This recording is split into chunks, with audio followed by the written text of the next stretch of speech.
교수님께서 사회를 맡아주시겠습니다. 네, 방금 소개받은 한국예술종합학교의 전규찬 교수입니다. 학교에서 학생들을 가르치고 있고요. 언론기획시민연대 신년고의 대표직 받다가 이제 공동대표로 약간의 역할을 벌고 있고요. 앞으로 어떻게 해야 될지 전전긍긍 중입니다. 앞서 세션에서 제가 괜히 끼어들어 머물티라는 알아들을 수 없는 교실에서나 적합한 언어를 썼다고 저희 동료들한테 엄청 핀단을 받았습니다. 폼 잡으려고 했던 건 아니고요. 저희 공동체, 학교 공동체, 대학 공동체를 조금 소개드리면 한해중은 열심히들 작업을 하고 있고 또 졸업하고 입학도 하고 있지만 근래에 이제 제가 보고 있는 모습은 학생의 죽음입니다. 9년 전쯤 저희 학교에서 4명이 따라 자살하는 사건이 있은 이후에 저는 개인적으로 우리 학교가 천재들의 소굴이 아니라 재난의 현장이라고 보는데요. 이상하게도 학생도 학교도 바깥도 그 문제에 집중하고 천착하고 말하지 않더라고요.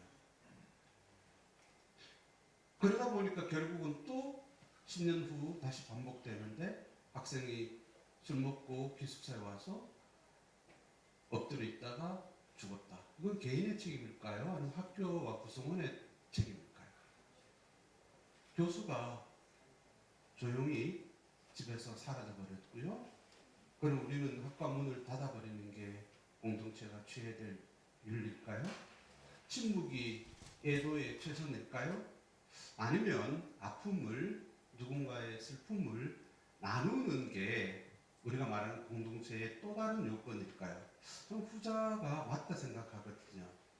행복도 기쁨도 나누어야 되지만 슬픔도 서로 이렇게 더불어 함께하는 그 방법이 어떤 게 최선인지를 좀 고민하는 게 제가 어릴 때 봤던 지역 마을 공동체 그리고 지금도 우리가 아직 좀 부족해하는 공동체 복원의 길이 아닐까 뭐 그런 생각에서 해봤는데요. 너무 인트가 안 맞았다는 말씀 드립니다.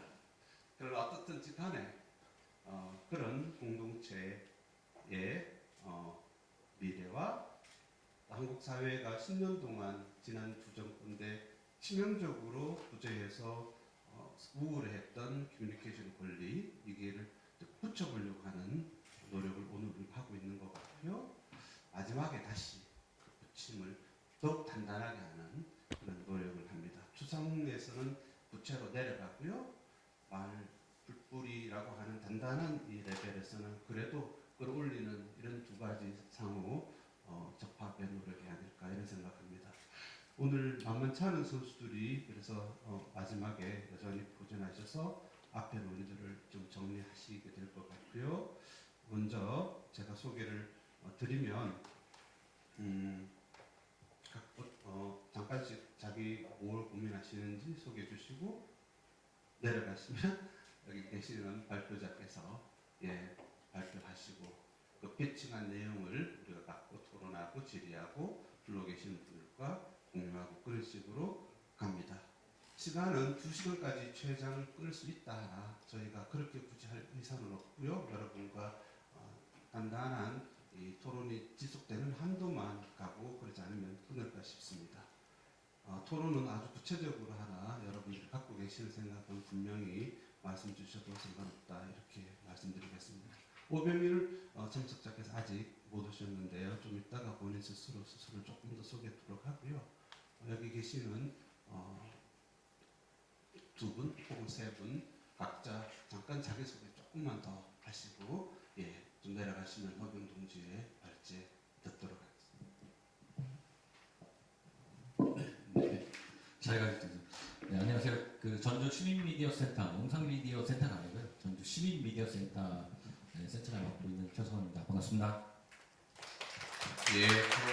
좀 더 풀어서 자기를 소개하셔도 상관없습니다. 저는 뭐 주로 그 공동체 미디어, 마을 미디어와 관련된 활동들, 미디어센터에서 다양한 활동들을 하고 있는데요.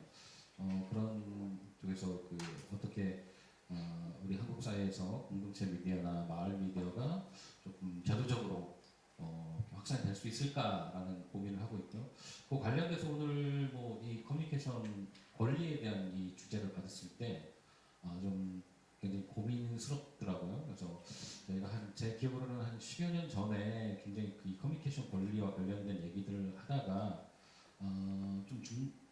우리 쪽 영역에서 보면 조금 각자의 영역에서 활동을 했지 이렇게 좀 포괄적으로 커뮤니케이션 권리에 대해서 이렇게 얘기하는 기회가 좀 드물었다라고 생각하고요. 그래서 그 전에 커뮤니케이션 권리를 얘기할 때와 지금의 커뮤니케이션 권리를 얘기할 때 어떤 차이점은 무엇이고 또 앞으로 우리가 고민해야 할 지점은 무엇인가라는 쪽에 조금 포커스를 맞춰서 되겠다 좀 얘기를 하려고 좀 하고 있습니다. 예, 고맙습니다. 강일한 대표님. 안녕하세요. 저는 한국여성민주회 공동대표로 일하는 강혜란이라고 합니다. 제가 이 자리에 오게 된 배경에는 제가 저희 조직에서 미디어 운동본부라고 하는 구설기관에서 한 22년 정도 활동했던 경험을 갖고 있는 활동가이기도 하기 때문에 초청을 받은 것 같고요.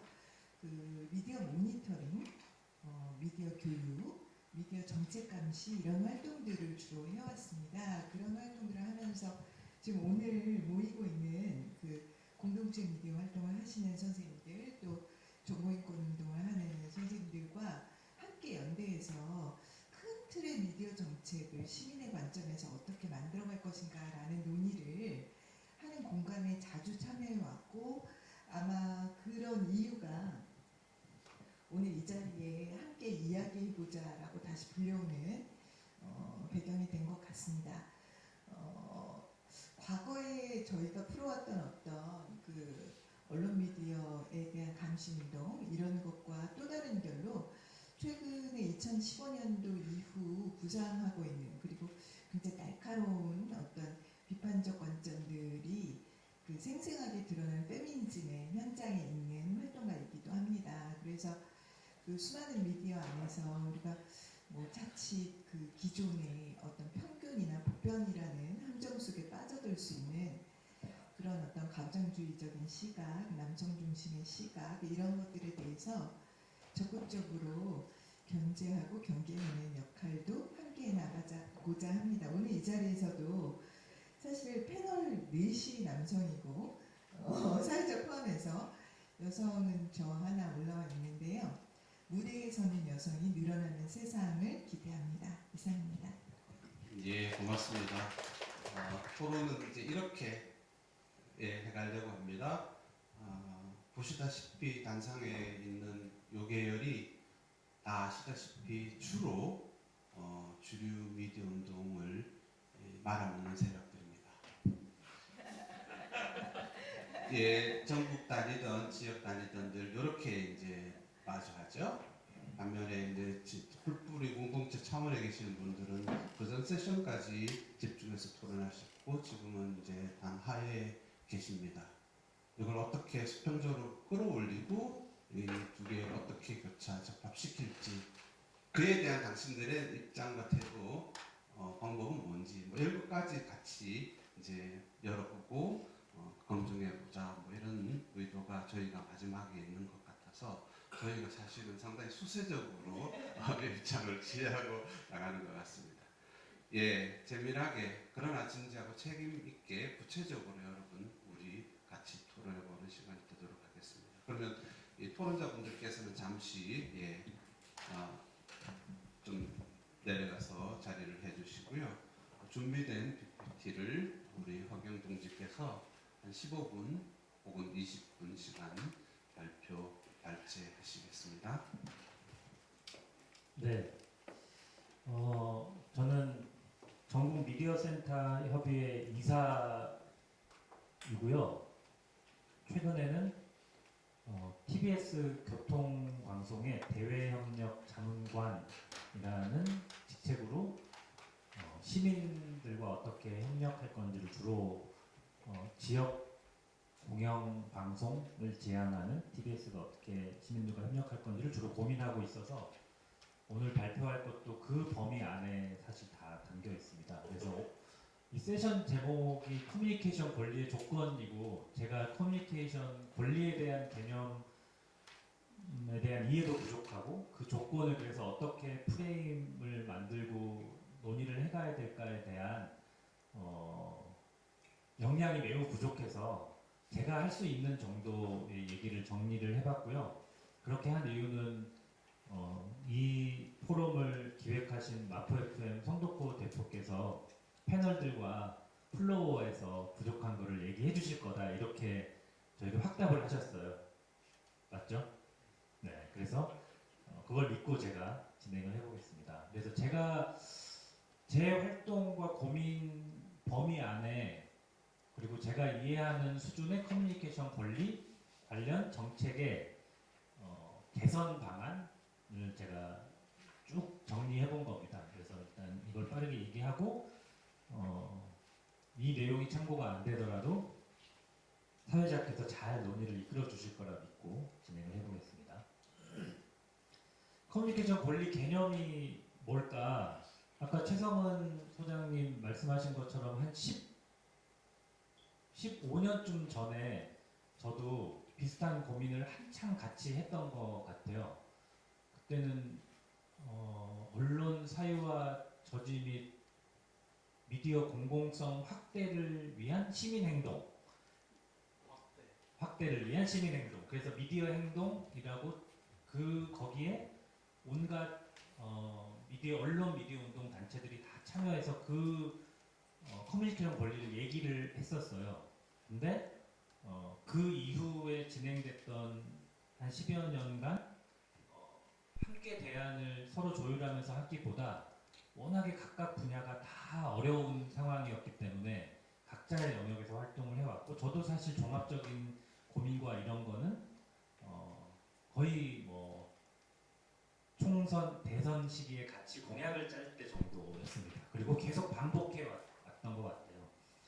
그리고 최근에 이제 미디어 개혁 시민 네트워크라고 하는 또 연대체가 출범하면서 거기서 커뮤니케이션 권리를 얘기하고 있는데 제가 그 논의에 참여하면서 이해하고 있는 정도는 맨 위에 써놓은 겁니다.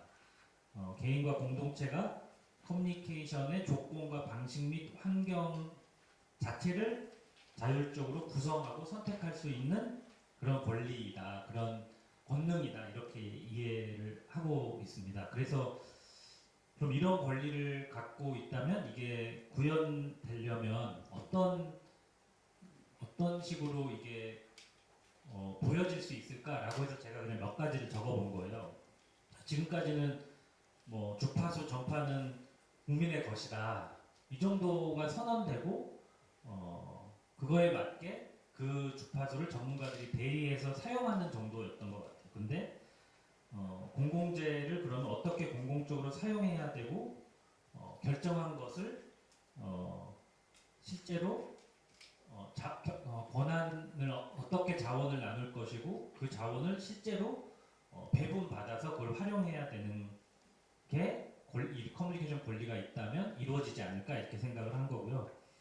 공영방송 특히 공영방송에는 시민들이 공동체가 참여할 수 있게 법적인 근거가 있는데 공영방송 자체의 어떤 다양한 층위의 의사결정에 대한 권한과 그 권한이 실제 집행될 수 있는 자원을 시민과 공동체가 배분받아야 되는 게 아닐까 이런 생각을 했고요. 그리고 이런 권리가 구현되기 위한 미디어 커뮤니케이션 관련한 정책의 수혜 대상이 아니라 그 정책을 결정하고 집행하고 평가하는데 권한을 갖고 있어야 되는 거 아닌가 이렇게 생각했습니다. 그리고 마지막은 방금 도착하신 오병일 대표님께서 얘기를 해주셨다 하고 제가 언급만 한 거예요. 다양한 지식이나 정보, 디지털 정보 이런 것들이 더 많이 시민과 공동체에 공유되었을 때 그 정보를 가지고 의사 표현하고 사회적으로 참여할 수 있는 게 아닐까라고 생각을 했습니다. 그래서 제가 아는 수준의 커뮤니케이션 권리의 어떤 개념과 그게 보장된다고 했을 때 어떤 일들이 벌어질 수 있을까? 제가 아는 범위에서 이렇게 정리를 해본 겁니다. 다 다시 많은 공백과 깊이가 일천하기 때문에 패널과 플로우에서 얘기를 해주실 걸로 있고요. 그래서 유관 정책의 개선 방향은 좀 더 넓게 하면 시청자 권익 보호 정책으로 포괄되거나 표현되는 어떤 영역일 텐데요. 그 중에 시청자위원회와 관련해서 제가 한번 적어본 겁니다. 이거는 TBS에서 제가 일을 하면서 방송사의 시청자위원회가 어떤 권한과 역할을 해야 될까에 대한 고민을 담아 본 거고, TBS가 지금 이런 고민을 실현하기 위해서 실제 준비를 하고 있습니다. 법적으로 시청자위원회의 역할은 매우 애매한 것 같은데 그냥 자문기구의 성격인 것 같아요. 현재 실제 진행되는 걸 보면. 근데 뭐 운영 구조, 법인의 형태, 단체 형태에 따라 다르긴 하겠지만 법인이라고 하면 이사회, 그리고 대표이사 또는 사장을 필두로 하는 집행기관, 그리고 시청자위원회, 이 세 개의 주체가 명확하게 의사결정의 핵심 권한들을 나누어야 되는 게 아닌가 이렇게 생각을 한 거고요. 그리고 특히 시청자위원회는 콘텐츠의 내용에 대한 결정 권한을 정확하게 가지고 수행할 수 있어야 된다 이렇게 생각을 했습니다. 그래서 방송, 강령, 뭐 편성, 규약 이런 것들이 있는데 소위 시청자 강령 같은 것을 명확하게 제정하고 그 방송사의 기본적인 어떤 원칙으로 잡아야 되지 않을까? 그리고 그 시청자 강령 안에 이 시청자위원회가 3주체로서 명확한 권한을 갖고 있다는 것을 선언하고, 그게 집행될 수 있는 시청자위원회 관련 규정, 그리고 실제 이거를 집행할 수 있는 전담 부서 등이 명확하게 설치돼야 되지 않을까 이렇게 생각을 했습니다. 그렇게 되면 그 방송사는 시청자위원회를 포함한 시청자 권익사업과 관련한 사업 계획이 명확하게 수립되고 그게 집행되고 또 평가받고 시청자위원회로부터 이렇게 돼야 되지 않을까 생각했고요. 다음은 시청자 참여 프로그램으로 표현되는 시민들의 참여, 지금까지는 방송 참여 정도의 수준이니까 미디어 참여가, 근데 지금까지는 하시고 싶은 얘기가 있으면 영상으로 만들어서 주어진 시간과 규격에 맞게 내면 방송사가 선정해서 트는 이런 수준이었죠.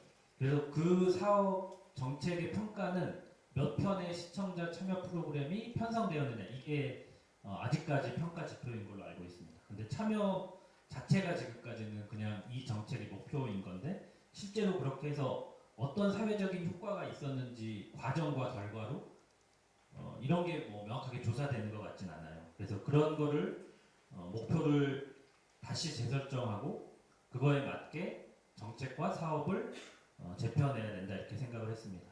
그리고 세 번째, 네 번째는 비슷한 사례인데요. 이게 2000년 초반에 생겼을 때는 지금의 실시간 방송, 유튜브, 1인 미디어 이런 환경이 아니었습니다. 근데 지금은 누가 물론 그렇게 하기도 하지만 실시간 방송을 하고 1인 방송을 하는 이런 시대에 그냥 완성한 거를 수급하는 이런 방식이 아니라 제보, 제안, 공동기획, 공동제작 등의 시민 참여, 공동체가 참여하는 다양한 참여 협업 모델을 만들고 그거를 실제로 적용해야 된다 이런 생각이 들었습니다. 밑에 있는 디지털 미디어 기술 변화도 같은 얘기입니다.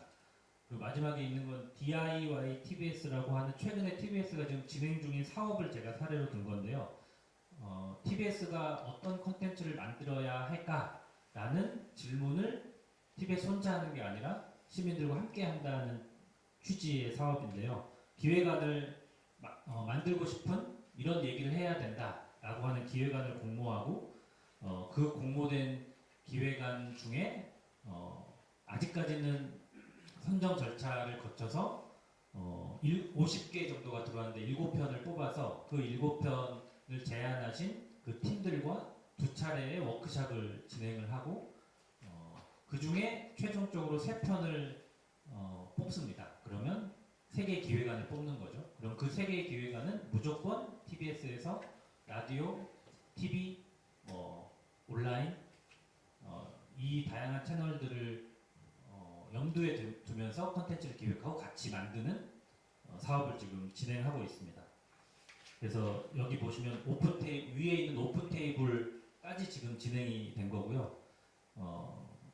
저기에서 이제 참여하신 분들끼리 심사한 점수를 50% 그리고 TBS 내부와 전문가가 심사한 50%를 해서 세 편을 정한 다음에 이제 이후 일정을 2020년 내년부터 곧이시죠 쭉 진행할 계획을 가지고 있습니다. 이게 정답이라는 것이 아니라 기존의 방송사 사업자들 공모해가지고 선정된 사업자들이 방발기금 받아서 시민들한테 접수 받아 편성하면 채택료를 주는 그런 수준의 시청자 참여 프로그램은 이미 낙후되어 있다. 이 권리 차원에서도 마찬가지고요. 그런 얘기를 적은 겁니다. 다음은 미디어 교육, 디지털 시민성 교육으로 표현되는 이제 시민들의 역량을 기르는 어떤 정책 사업인 미디어 관련한 역량을 기르는 정책 사업인데 위에 있는 것은 유은혜 의원이 시민사회하고 같이 만든 법안에서 대표 발의한 미디어 교육의 정의입니다. 여기 보면 접근 능력, 이해 능력, 활용 능력, 소통 능력 등등의 능력을 가질 권리가 있다 이런 걸 표현하고 있는 건데 이 능력이 실제로 어떻게 실현되고 집행되게 할 것인지에 대한 것도 사실 이 미디어 교육 정책하고 함께 가야지 의미가 있다 이런 차원으로 제가 설명을 드린 거고요. 그러니까 정보 접근 능력을 시민들이 아무리 길러봐야 정보가 공유되지 않고 오픈되어 있지 않으면 사실 큰 의미가 없다고 보는 거고 실제로 참여하고 변화를 만들 수 있는 권한과 자원을 시민들에게 역량을 갖고 있는 시민들에게 부여돼야 된다고 생각을 하는 겁니다. 민주주의 서울 이 사례는 서울시의 시민들이 제안한 정책 온라인 사이트를 통해서 제안한 정책을 이런저런 기준을 가지고 선정해서 시민들과 함께 디벨롭하고 그거를 실제로 서울시 정책에 반영하는 서울시의 디지털 기술, 디지털 민주주의를 활용한 시민 참여 이런 사업입니다. 이런 것들이 조금 더 효과적이지 않을까 이런 생각이 들었고 어떤 영감을 주지 않을까 싶어서 제가 사례를 든 겁니다. 공동체 미디어라고 표현한 거는 공동체 라디오 최근 얘기되는 마을 미디어를 다 포괄해서 제가 적은 건데요. 이번 정부 들어서 이제 국정 과제도 일부 들어가 있기는 하지만 이런 시민 공동체가 그냥 기존 주류 방송에 슬롯으로 참여하는 것이 아니라 직접 미디어를 운영할 수 있도록 하는 지능 정책이 획기적으로 확대돼야 된다라는 차원이고요. 그리고 이게 그냥 부록처럼 있는 게 아니라 방송 미디어 구조가 상업 미디어, 공영 미디어, 공동체 미디어로 명확하게 프레임이 재설정돼야 된다.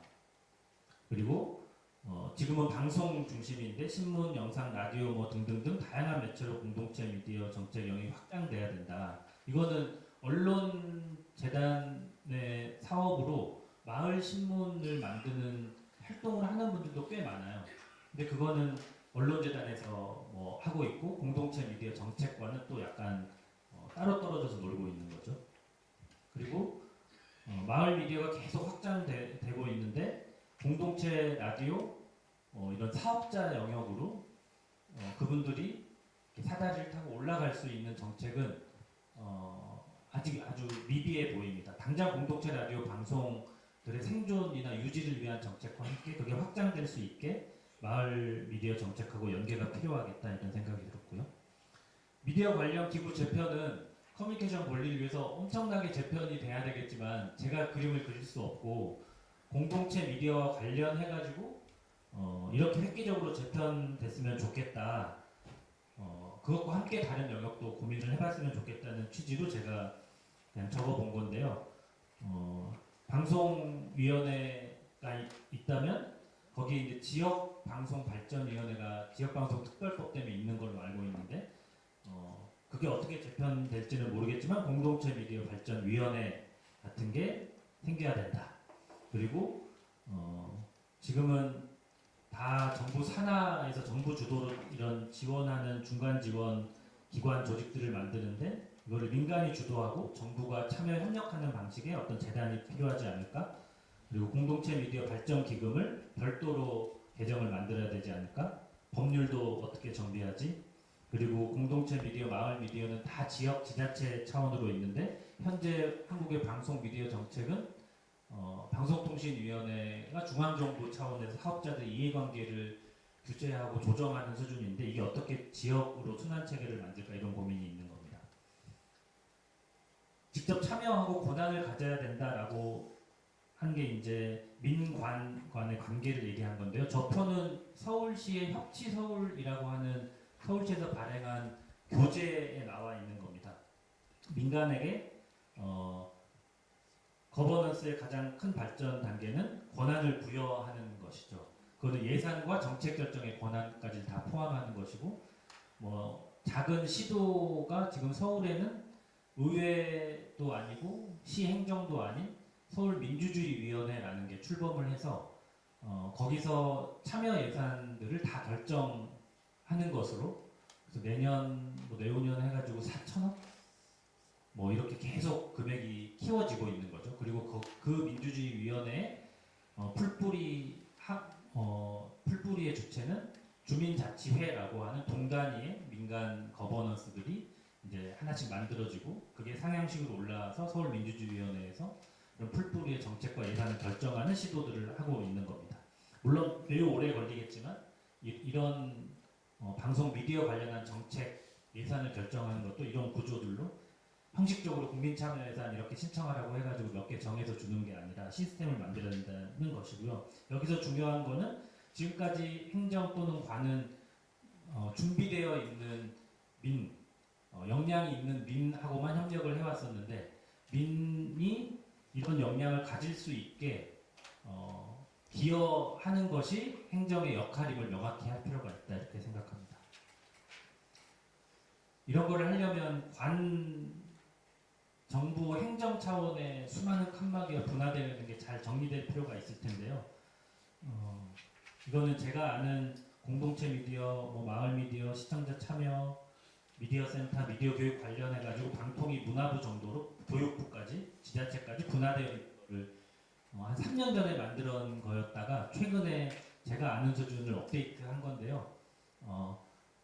시청자 미디어 재단이 예전보다 늘어났습니다. 시청자 미디어 재단이 공동체 라디오 방송국을 지원한 적이 없었는데 내년에 처음으로 공동체 라디오 방송국을 지원하는 예산이 방통위에 잡혔고 그게 시청자 미디어 재단에서 그 예산과 사업을 집행하는 것으로 알고 있습니다. 그러면 시청자 미디어 재단은 마을 미디어 교육이라는 이름으로 지원을 하는데 그게 어떻게 공동체 라디오 방송국으로 연계될 건지 또 시청자 참여, 뭐 지역 미디어 센터, 미디어 교육 등을 다 이제 시청자 미디어 재단이 하고 있는데 이게 어떻게 시청자 미디어 재단 안에서 잘 연계될 건지에 대한 고민이 필요할 거고 그 외에 다른 부서들하고도 어떻게 정부 부처들하고 연계할지에 대한 고민이 더 많이 현재로서 방통위에게 필요하겠죠.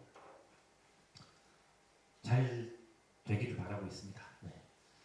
끝에는 민간도 당연히 열심히 노력을 해야 될 텐데 제가 앞서 말씀드린 미디어 개혁 시민 네트워크가 이런 고민들을 하는 것 같고 해야 되고 거기서 기존의 큰 언론 운동의 큰 주류였던 어떤 의제 또는 주체들의 정책적인 요구를 그냥 단순히 나열하는 게 아니라 커뮤니케이션 권리, 시민과 공동체의 커뮤니케이션 권리를 위한 프레임을 다시 짜고 정책을 다시 설계해서 그 논의를 사회적으로 이렇게 던진다 이런 걸 목표로 갖고 있어서 이게 잘 되는 게 필요하겠다. 그리고 그 다음은 제가 미디어개혁 시민네트워크 출범할 때 오늘 사회자께서 쓰신 발표 자료에 적어주신 내용이에요.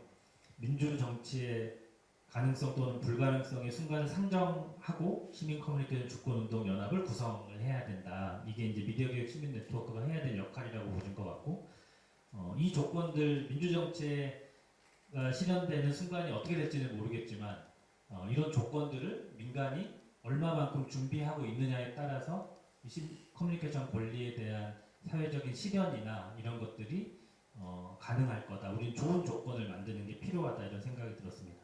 마지막도 비슷한 얘기인데요. 매우 어려울 것 같아요. 이 커뮤니케이션 권리 관련한 걸 정리해 가는 과정이.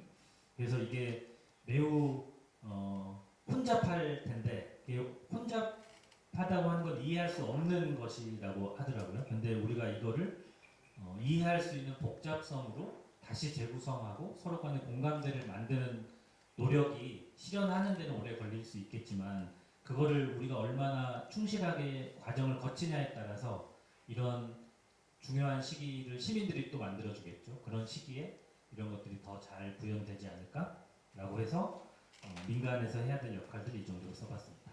이상입니다. 이제 토론자분들, 지정 토론자분들 앞으로 나오시면 되겠습니다. 시간 잘 맞춰서 발표를 해주셨습니다. PPT로 또 된 것이고 그에 기초해서 하셨고 난이도는 잘 조정을 하셔서 우리가 공유한 것들 또 확인하고 또 확장해서 공유하기 위해서 된 듯합니다. 우리가 지난 두 정권 때 사실상 민주정치의 불가능성을 우리가 보고 되게 참담해서 섰죠. 그리고 민주정치의 어떤 수행의 책임을 공영방송 주류 매체에서만 맡겨서는 안 되겠다라는 어떤 생각을 분명히 했습니다. 그래서 촛불 이후에 꼭 가능하게 된다면 언론, 표현, 커뮤니케이션 운동의 중심은 더 이상 공영방송 그 안에 있는 구성원들, 노동조합에게만 한정되지 않고 시민이 주도적으로 가져가는 식으로 바꿔내야 된다. 그런 쪽의 더블 플레이를 상상했었는데요. 불가능성은 좀 잘 체험한 것 같은데 철저히 촛불 이후 조금은 열린 공간에서 과연 우리가 가능성을 제대로 구현하고 있는지는 모두가 다 아직은 좀 회의적이지 않을까 싶습니다. 발표를 잘 주셨습니다. 그렇게 저희 이제 15년 전 혹은 지난 두 정권 동안의 커뮤니케이션 권리를 저희가 모색했던 이유는 지금까지의 언론 미디어 운동의 주도 세력이었던 공영방송과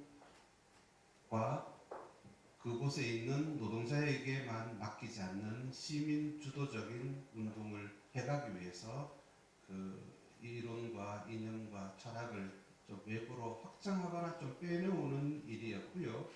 거꾸로 공영방송에 그래서 책임은 노조가 아니라 시민이 맡겠다.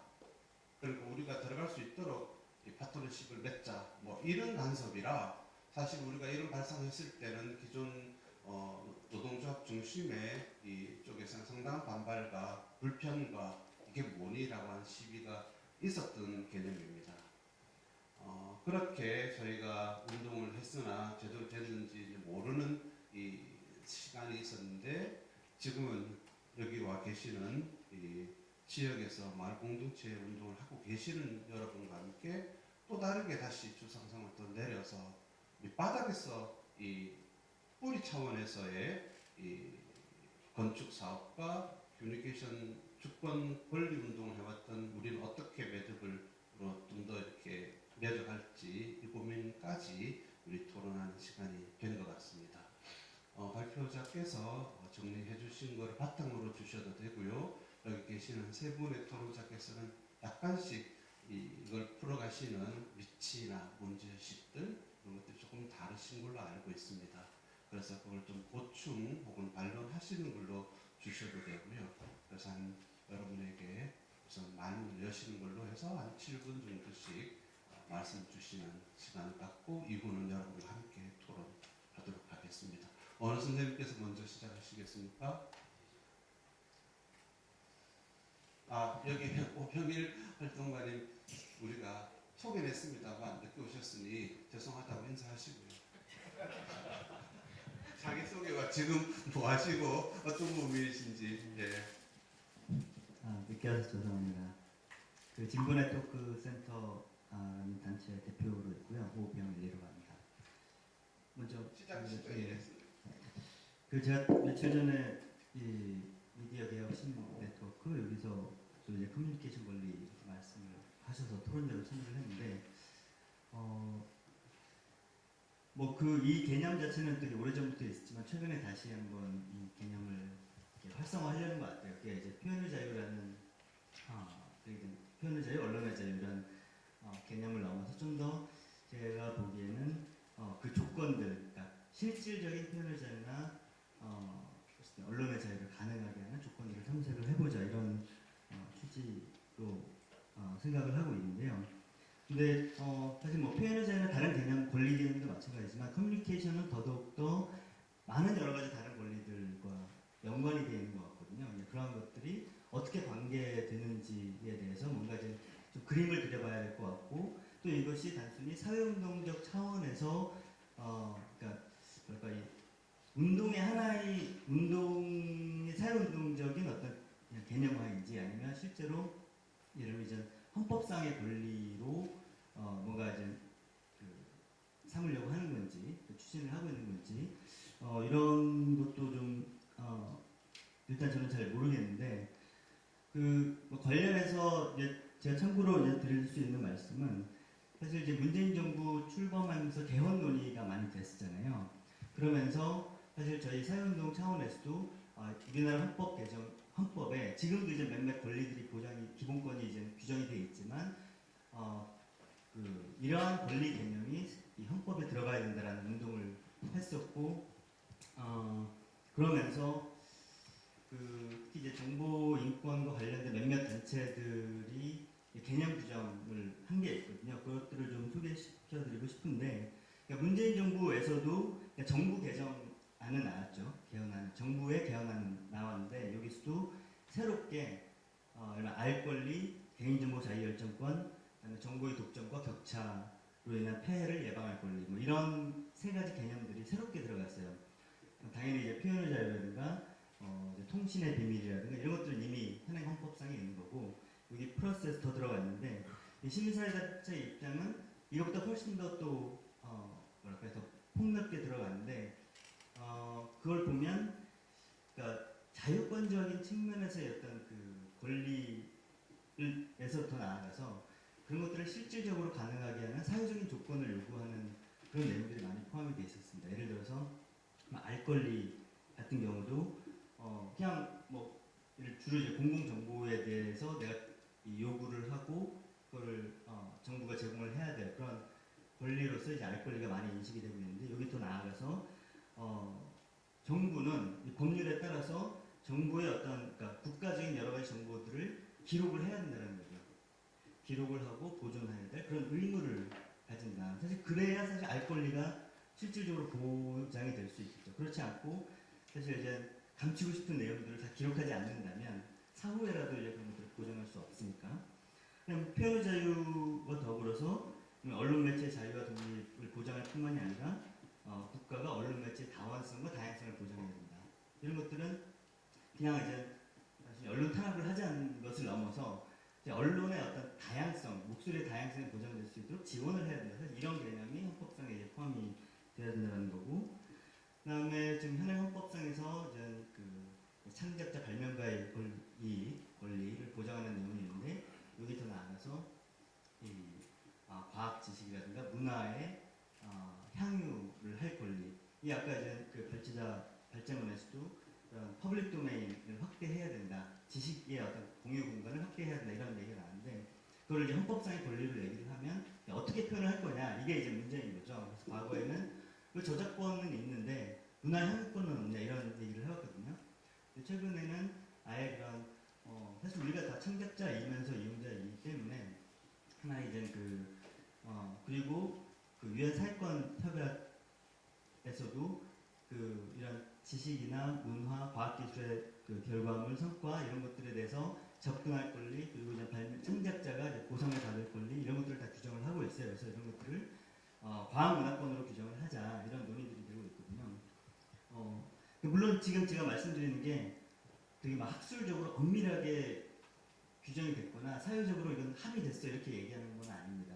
근데 이제 사회운동 차원에서 이런 것들을 권리화해야 된다라고 이제 주장을 하는 거고 그런 과정을 통해서 이런 것들이 많은 동의를 얻는다면 하나의 이제 그 인정될 수 있는 우리 사회에서 인정될 수 있는 권리로서 이런 보장을 그러니까 인식이 될 수 있을 텐데 커뮤니케이션 권리는 이런 맥락 속에서 또 어떤 위치를 가지고 있느냐 이런 부분들은 아직 많은 논의가 안 된 것 같아요. 그래서 그 커뮤니케이션 권리에 대한 개념 설명, 그 개념을 어떻게 규정할 거냐도 필요하지만 다른 여러 가지 권리 개념과 어떤 관계 속에서 이제 위치 지어지고 있는지, 그리고 헌법에 들어간다면 헌법에 어떤 방식으로 들어가야 되는지 이런 부분들이 좀 더 많은 논의가 좀 필요하지 않을까 싶고요.